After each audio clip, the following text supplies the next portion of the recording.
Uttar Pradesh PCS prelims परीक्षा 1993 के समान हल प्राचीन इतिहास और एंशियंट हिस्ट्री से करते हैं पहले 30 क्वेश्चन। तो संदैव सभ्यता इंडस सिविलाइजेशन जिसको सिंधु भी कहते हैं हिंदी में संदैव भी कहते हैं। Which of the following throw lights to the Indus valley civilisation निम्नलिखित में से कौन सा सिंधु घाटी की सभ्यता पर प्रकाश डालता है। इंस्क्रिप्शन शिलालेख आर्कियोलॉजिकल एक्सकेवेशन पुरातत्व संबंधी खुदाई stamp written on the utensils बर्तनों की मोहरों पर लिखावट या धार्मिक ग्रंथ रिलीजियस बुक। तो आर्कियोलॉजिकल एक्सकेवेशन जो हुआ था पुरातत्व की संबंधी खुदाई उसकी वजह से हुआ है। तो क्या है कि सिंधु सभ्यता के बारे में विस्तृत जानकारी विभिन्न पुरातात्विक खुदाइयों के पश्चात ही हो सकी। शिलालेखों व धार्मिक ग्रंथों का संबंध सिंधु सभ्यता से कदापि स्थापित नहीं किया जा सका। सर्वप्रथम चार्ल्स मैसन ने 1826 में इसके बारे में जानकारी दी। बाद में जॉन मार्शल के नेतृत्व में यहाँ पर 1921 से लेकर 22 व उसके पश्चात विस्तृत खुदाई की गई। अब चलते हैं वैदिक सिविलाइजेशन का अगला सवाल है what is the main sources of livelihood of Aryans in the ancient period. प्राचीन काल में आर्यों की जीविकोपार्जन का मुख्य साधन क्या था। कृषि था, हाँ हो सकता है, हंटिंग था, क्राफ्टमैनशिप था, बिजनेस था।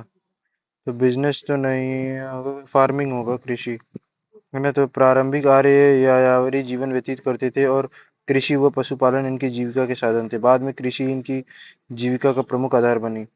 तो in Rigvedic period people mostly believed in Rigveda काल में जनता निम्न में से मुख्यतः किसमें विश्वास करती थी। आइडल वर्शिप यानी मूर्ति पूजा, मोनोथिसिज्म एक ईश्वरवाद, गॉडेस वर्शिप देवी पूजा, ऑब्लेशन एंड रिचुअलिज्म, बलि एवं कर्म कांड। तो तो इसमें था बलि और कर्म कांड पे विश्वास करती थी। ऋग्वेद युग में बलि यज्ञ बलि के रूप में होती थी। इंद्र और अग्नि समस्त जन द्वारा दी गई बलि ग्रहण करने के लिए आहूत किए जाते थे। साथ में स्तुति पाठ संवेद किया जाता था जिससे देवता प्रसन्न होकर भौतिक सुख और वह युद्ध में विजय प्रदान करें। अगला है basic theme of Jain religion. इस जैन धर्म का आधारभूत बिंदु क्या है। कर्म है, एलिगेंस है, निष्ठा है, फेथ है, नॉन वायलेंस अहिंसा या डिसफेवर एलियनेशन विराग का उत्पन्न होना, ये है। तो उनकी जो मेन आधारभूत बिंदु था वो नॉन वायलेंस था, अहिंसा था। जैन धर्म का आधारभूत बिंदु अहिंसा है। जैन धर्म में 5 महाव्रतों का विधान भिक्षुओं के लिए किया जाता है। सत्य व अमृषा, इसमें सदा सत्य और मधुर बोलने के लिए बात कही गई है। अहिंसा, सभी प्रकार की मानसिक, वाचिक एवं कायिक हिंसा से बचने की बात की गई है। यह जैन धर्म का सर्वाधिक महत्वपूर्ण व्रत है। अपरिग्रह, इसमें सभी बात की संपत्ति अर्जन से भिक्षुओं को बचने की बात की गई है। अस अतस्त अस्तेय, इसमें अनुमति के बिना किसी दूसरे की संपत्ति ग्रहण करने से बचने की बात की गई है। अगला है ब्रह्मचर्य, इसमें भिक्षुओं को पूर्ण ब्रह्मचर्य व्रत का पालन करने की बात की गई है। ध्यातव्य है कि तीर्थंकर श्री पार्श्वनाथ द्वारा दिए गए 4 महाव्रतों में से महावीर ने 5वां ब्रह्मचर्य को जोड़ा था। 5वां, who had given the first preaching in Sarnath. Sarnath में अपना प्रथम वचन किसने दिया था। महावीर, शंकराचार्य, गौतम बुद्ध और गुरु नानक। तो महात्मा बुद्ध इसका आंसर होगा। इसमें लिखा है कि बौद्ध धर्म के संस्थापक महात्मा बुद्ध की जन्म लुम्बिनी में हुई थी हुआ था जो भी है। पालन पोषण मौसी प्रजापति गौतमी ने किया था। इनके बचपन का नाम सिद्धार्थ था। इन्होंने 29 वर्ष की अवस्था में गृह त्याग महाभिषेक निष्क्रमण दिया। वैशाख पूर्णिमा के दिन बोध गया में इनको निर्वाण प्राप्त हुआ था। बुद्ध ने पहला उपदेश ऋषिपत्तनम सारनाथ में दिया है। इसे धर्म चक्र परिवर्तन कहा जाता है। कुशीनगर में उनकी मृत्यु होगी जिसे महापरिनिर्वाण कहा जाता है। तीर्थंकर किससे एसोसिएटेड है। तीर्थंकर सब संबंधित है, बुद्धिज्म, क्रिश्चियन, हिंदू और जैन। तो ये जैन से संबंधित है।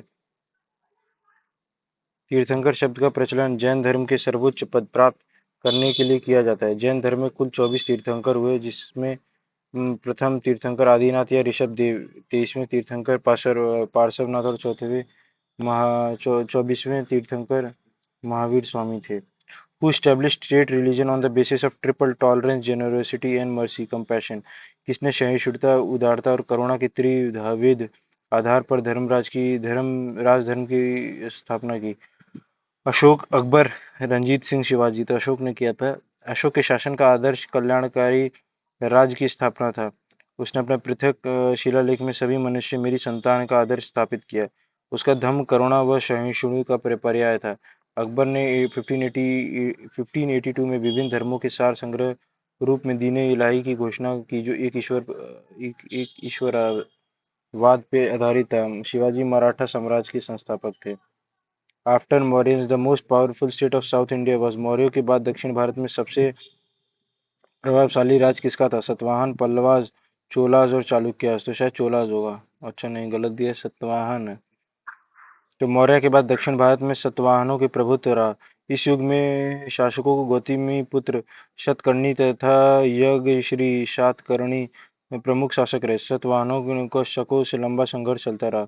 उत्तरी महाराष्ट्र और विदर्भ में सतवाहनों के स्थान पर एक स्थानीय शक्ति वाकाटाकों ने प्रभुत्व जमाया। वाकाटाकों के बाद चालुक्य सत्ता में आए।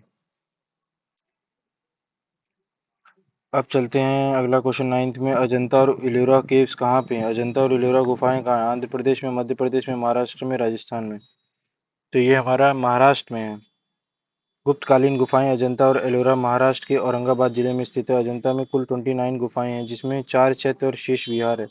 अजंता की गुफाओं को 1819 में ब्रिटिश सेना के मद्रास रेजिमेंट के अधिकारी ने खोजा था। एलोरा में राष्ट्रकूट वंश के कृष्ण प्रथम द्वारा बनाया गया कैलाश मंदिर अद्भुत है। The capital of Harsha empire was. Harsha के साम्राज्य की राजधानी क्या है? हर्ष के साम्राज्य की राजधानी कन्नौज है ना। तो हर्षकीय ने अपनी बहन राजश्री के आग्रह पर कन्नौज की गद्दी पर बैठना स्वीकार किया और अपनी राजधानी में स्थानेश्वर से कन्नौज हस्तांतरित कर दी। हर्षवर्धन लगभग 606 ईस्वी में थानेश्वर की राजगद्दी पर बैठा था। इसके विषय में जानकारी बाणभट्ट द्वारा रचित हर्षचरित्र में मिलती है। समृद्धि और ऐश्वर्य के कारण कन्नौज को महोदय नगर भी कहते हैं। Which of the following dynasty has been most affected due to the attack of Huna? कौन सा राजवंश हुणों के आक्रमण से अत्यंत विचलित हुआ था? मौर्य, कुषाण, गुप्ता और शुंग। तो गुप्ता जो थे उनको हुणों से बड़ी दिक्कत हुई थी। गुप्त शासक चंद्रगुप्त स्कंदगुप्त के काल में हुणों के प्रबल आक्रमण हुए, जिसके नेता खुशनेवाज था, परंतु स्कंदगुप्त ने इसके आक्रमण को विफल कर दिया। इसका उल्लेख भीतरी अभिलेख गाजीपुर उत्तर प्रदेश से प्राप्त होता है। बाद में पुरुगुप्त व बुद्धगुप्त बलादित्य के समय तोरमाण एवं मिहिर कुल में अचानक आक्रमण हुए। गुप्त साम्राज्य का उदय कुषाण साम्राज्य के ध्वंसावशेषों पर हुआ था। चंद्रगुप्त प्रथम गुप्त वंश का प्रथम राजा हुआ और उसके पश्चात उसका पुत्र समुद्रगुप्त शासक बना। विच of the following dynasty is a famous for seller? निम्न में से दक्षिण भारत का कौन सा राजवंश अपने नौसैनिकों की शक्ति के लिए प्रसिद्ध था? चोला, चेरा, पल्लवाज और राष्ट्रकूटास। तो चोल अपने इसके लिए फेमस थे। दक्षिण भारत में चोल अपने शक्तिशाली नौसेना के लिए प्रसिद्ध थे, जिसकी सहायता से चोलों ने श्रीलंका, श्रीविजय व काटरम दक्षिण पूर्व एशिया के राज्यों पर विजय प्राप्त की थी। संगमकालीन चोल वंश का पुनरुत्थान 9वीं शताब्दी में हुआ था। इस समय इसका संस्थापक विजयालय था। विजयालय ने तंजौर को अपनी राजधानी बनाया। Sun temple of Konark was build by. Konark के सूर्य मंदिर किसने बनवाए थे? नरसिंह देव वर्मन टू या राजेंद्र चोला, अशोक कृष्ण देव राय। तो नरसिंह देवन वर्मन टू, है ना। अशोक के कोणार्क, उड़ीसा के कोणार्क का सूर्य मंदिर गंग वंश के शासक नरसिंह देव वर्मन टू 1230 से 64 ने बनवाया था। इसमें 1984 में यूनेस्को का विश्व विरासत सूची में रखा गया। 10 रुपए के नोट पर सूर्य मंदिर का चित्र है। अब चलते हैं, खजुराहो मंदिर एसोसिएटेड विद किससे था? खजुराहो का मंदिर संबंधित किससे? बुद्धिज्म से, हिंदुज्म और जैनिज्म से। तो हिंदुज्म और जैनिज्म दोनों से है। खजुराहो के मंदिर चंदेल शासक द्वारा बनाए गए हैं। चंदेल शासकों के काल में यहाँ लगभग 30 मंदिर निर्मित किए गए थे, जो विष्णु, शिव और जैन तीर्थंकरों की उपासना से निर्मित कराए गए थे। यहाँ के मंदिरों में खंडेरिया महादेव, विष्णु मंदिर तथा पार्श्वनाथ मंदिर प्रमुख है।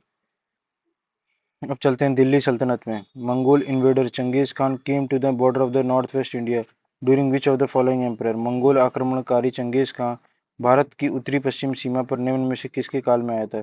अलाउद्दीन खिलजी, इल्तुतमिश, बलबन ऐबक। तो बी जो है इल्तुतमिश है। मंगोल आक्रमणकारी चंगेज खान जलालुद्दीन मंगबरनी का पीछा करते हुए भारत तक चढ़ आया था। उस समय दिल्ली सल्तनत पर इल्तुतमिश का शासन था। इल्तुतमिश ने मंगबरनी को शरण नहीं दिया और जिससे चंगेज खान ने आक्रमण का खतरा टल गया और 1227 में चंगेज खान की मौत हो गई। Who laid the foundation of city Agra? Agra नगर की स्थापना निम्न में से किसने की थी? अकबर, सिकंदर लोदी, इब्राहिम लोदी, बलहोर लोदी। तो बी, सिकंदर लोदी। आगरा की स्थापना सिकंदर लोदी द्वारा 1504 ईस्वी में की गई और इसे राजधानी भी बनाया गया। भूमि माप के लिए सिकंदरी गज का प्रयोग भी सिकंदर लोदी ने कराया था। शेरशाह सूरी की मृत्यु कहाँ हुई? कलिंजर के युद्ध में हुई थी। हम्म तो लिखा है शेरशाह की मृत्यु कलिंजर अभियान 1545 ईस्वी के समय में हुई थी। तोप का एक गोला फटकर उसको जा लगा और वह वहीं घायल हो गया। जब तक उसके एक सैनिक ने कलिंजर किले के विजय की सूचना दी, इतने में सुनने के पश्चात उसकी मृत्यु हो गई। Battle of Talikota held on. Talikota का युद्ध कब हुआ था? तो ये बहुत इंपॉर्टेंट डेटा बार बार पूछी जाती है। 1565 में हुआ था और इम्पोर्टेंट है विजयनगर एम्पायर के लिए। तो तालीकोटा का युद्ध 1565 में विजयनगर व बहमनी राज्य के मध्य लड़ा गया था। इस युद्ध का में विजयनगर का शासक सदाशिव राय था, परंतु संपूर्ण शक्ति उसके सेनापति रामदाय के हाथों में केंद्रित थी। विजयनगर के विरुद्ध बीजापुर, बीदर, अहमदाबाद, अहमदनगर तथा गोलकोंडा के 4 मुस्लिम राजाओं ने संयुक्त रूप से युद्ध लड़ा। 23 जनवरी 1565 को इस युद्ध में विजयनगर की सेना परास्त हो गई। इसे राक्षसी तंगड़ी का युद्ध भी कहा जाता है।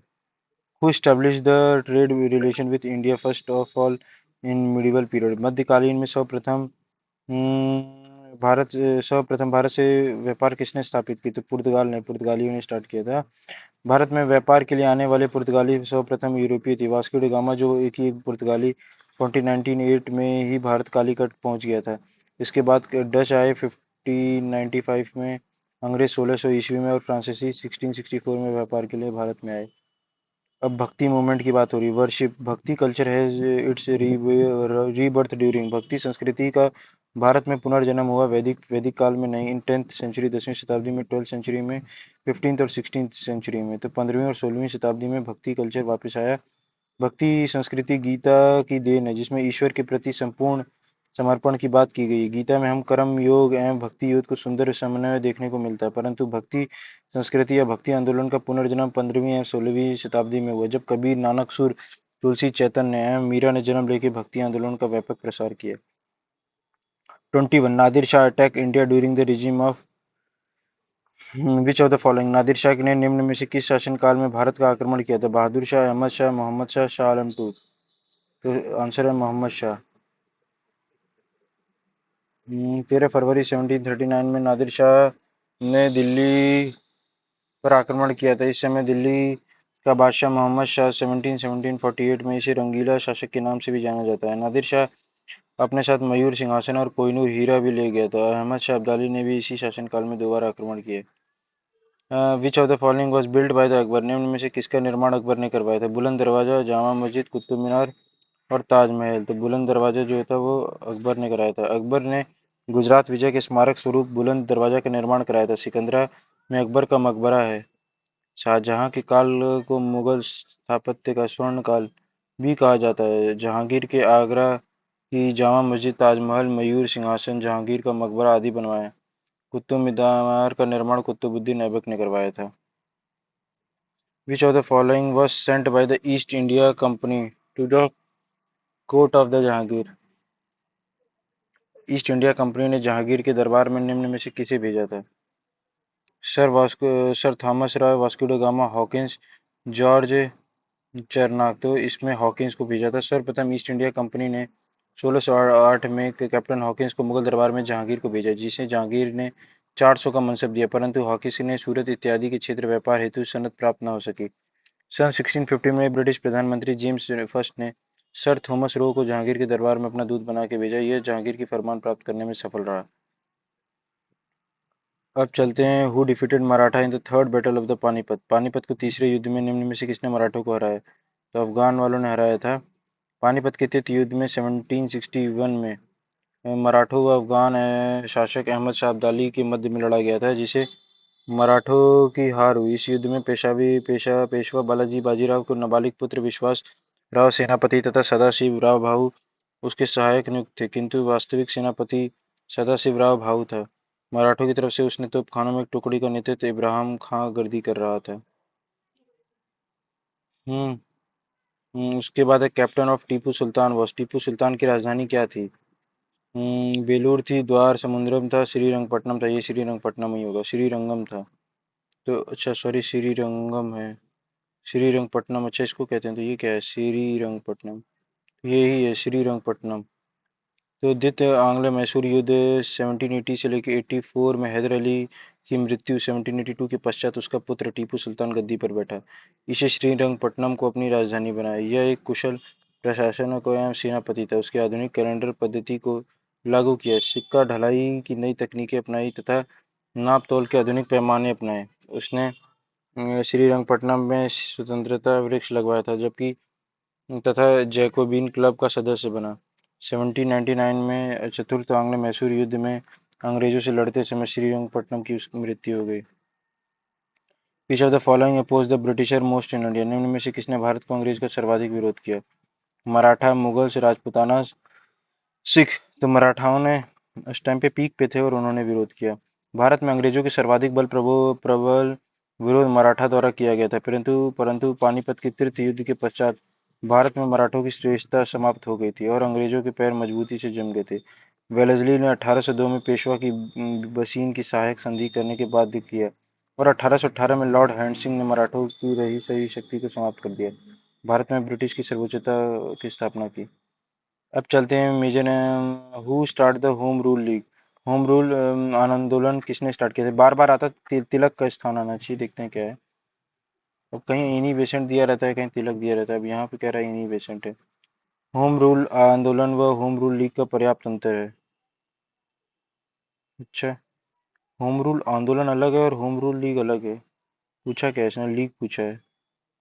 पहले होम रूल आंदोलन आयरलैंड में किस तर्ज पर चला? बाद में एनी बेसेंट व तिलक द्वारा होम रूल लीग का निर्माण 1916 में हुआ। होम रूल आंदोलन में सर्वप्रथम आंदोलन अगर होगा तो सर्वप्रथम एनी बेसेंट ने प्रारंभ किया, किंतु होम रूल लीग की स्थापना पहले तिलक ने की, अप्रैल 1916 में। अच्छा, जबकि एनी बेसेंट ने अपनी होम रूल लीग की स्थापना सितंबर 1916 में की थी। अतः इस प्रश्न का सही उत्तर ए होगा। ओके, यानी आंदोलन जो है और आंदोलन होगा तो बेसेंट है और लीग है तो तिलक। ठीक है। Who establish servant of the Indian society? Servant of Indian society के संस्थापक कौन थे? तिलक थे, गोखले थे, रॉय थे या गांधी थे? तो गोखले थे।